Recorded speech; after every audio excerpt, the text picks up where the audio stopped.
Hi friends. അപ്പോൾ ഇത് വിഷു തലേ ദിവസത്തേക്കുള്ള നമ്മുടെ പടക്കം പൊട്ടിക്കൽ കർമ്മം തുടങ്ങുവാണ്. വലുതായിട്ടൊന്നുമില്ല, ചെറിയ രീതിയിലേ ഉള്ളേ. അപ്പോൾ നമ്മൾ ആദ്യം തന്നെ മെഴുകുതിരി കത്തിച്ച് വെച്ചിട്ടുണ്ട്. അങ്ങനെ അതേ നിതിൻ മെഴുകുതിരി കത്തിച്ച് വെക്കുന്നുണ്ട്. പിന്നെ അതേ നമ്മൾ ആദ്യം തന്നെ ഒരു കുരവപ്പൂ കത്തിക്കാൻ ഓർത്തിട്ടാണ് കേട്ടോ. അതേ നമ്മുടെ കാത്തും വന്നിരിപ്പുണ്ടേ. അങ്ങനെ നമ്മുടെ നിതിൻ്റെ ചേട്ടായി കൊണ്ടുവന്ന് വെച്ചിട്ടുണ്ട് നമ്മുടെ കുരവപ്പൂ.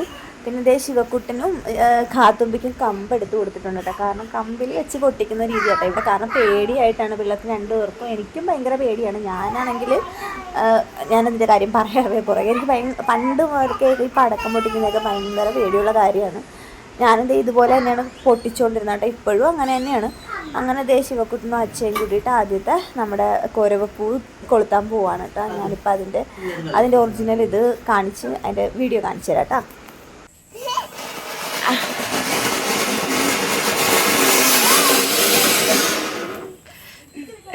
അങ്ങനെ ശിവക്കുട്ടൻ അത് കണ്ടിട്ട് പേടിച്ചോടി കേട്ടോ. പിന്നെ നമ്മുടെ കുട്ടീസൊക്കെ വന്നിട്ടുണ്ട്. പിന്നെ അതേ ഞാനാണെങ്കിൽ ഈ ഒരു ചക്രം പൊട്ടിക്കുന്നതൊക്കെ കണ്ടാണ് അങ്ങനെ മൂലക്ക് വെറുതെ ഇരിക്കുവാണ്. കാരണം നല്ല വയറുവേദന ഉണ്ടായിരുന്നു.